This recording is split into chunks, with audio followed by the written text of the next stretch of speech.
Hello everyone, welcome back. मैं Joginder Kumar. That's I'm a medical student from Dr. Raman Urlay Hospital. That in this video we detail about the systematics. Systematic, that's a Latin word. First of all, systematics is defined by systematic term is given by the Carolus Linnaeus. The Carolus Linnaeus is given the systematics. The systematic mean it is a Latin word. That's mean is that systematic arrangement of a kind and described organism and animal.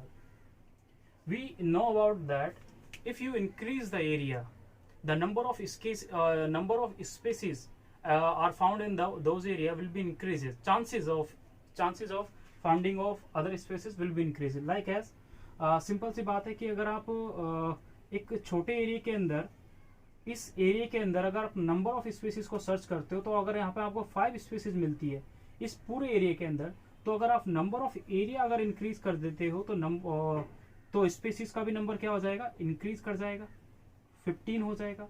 क्योंकि यहाँ पे number of species क्या पता ज्यादा area में और ज्यादा पाई जाए. इसलिए if you increase the area the number और the finding of chances of number of species will be increases. Here the Carolus Linnaeus give the systematic terms. NCERT की एक लाइन है जिसको मैं यहाँ पे आपके लिए कोड कर रहा हूँ, उसको आपको याद रखना है. हेडिंग है, पेज नंबर 6 है, फर्स्ट पैरा है, फर्स्ट पैरे में 8th लाइन है. उस 8th लाइन को आपको याद रखना है जो पीएमटी के लिए हिसाब से है. पीएमटी के लिए इंपॉर्टेंट है क्योंकि नीट में वो लाइन पूछी गई है और काफी बार टेस्टों में अगर आपके आते हो तो आप कंफ्यूज होते हो. वो लाइन क्या है कि number of species that are kinds and described, जैसे कि described range between 1.7 to 1.8 million. तो वहां पे एक वर्ड यूज किया गया था, kind and described. That's important क्योंकि बच्चे सोचते हैं कि यार सिस्टमेटिक की डेफिनेशन ये कहां से हो गई, तो इस चीज को आप याद रखें. Okay, now second term is used here, that is a new systematics. The new systematics that's mean first thing is here that Carolus Linnaeus is arranged those living organism on the basis of their external and internal features.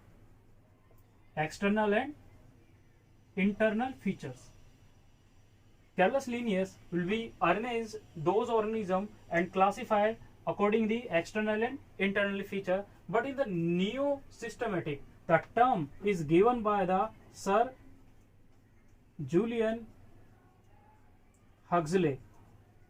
Scientist name important है, PMT के हिसाब से थोड़ा बहुत कह सकता हूं, लेकिन आप जहां कोचिंग कर रहे हो टेस्टों में ये आ सकती है. The new systematic, the sir Julian Huxley, he classified, he arranged the organism according to the external, not only to the external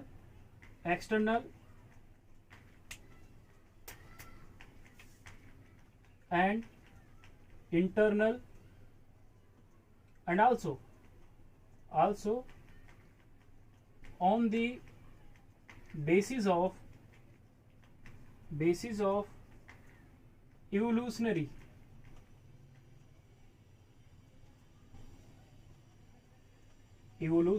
history. इसकी बेसिस पे इसने क्लासिफाई किया था. तो आपको दो टर्म बारे में याद रखना है. सिस्टमेटिक, एनसीईआरटी का पेज नंबर 6 जिसपे फर्स्ट पैरे की 8th लाइन, उसको भी आपको याद रखना है जो पीएमटी के लिए हिसाब से इंपॉर्टेंट भी है. और न्यू सिस्टमेटिक टर्म किसने दी थी ये इंपॉर्टेंट है. एक्सटर्नल इंटरनल फीचर के बेस पे इसको क्लासिफाई किया, not only on the basis of the external internal feature but also on the character. यानी हम एक्सटर्नल इंटरनल कैरेक्टर बोल सकता हूँ, ये फीचर यानी कैरेक्टर की बात कर रहे हैं हम. और not only on the basis of this character but also on the evolutionary history. Man इसका क्या था, इवोल्यूशनरी हिस्ट्री के बेसिस पे इसको क्लासिफाई किया था. इस चीज को आप याद रखें. Thank you.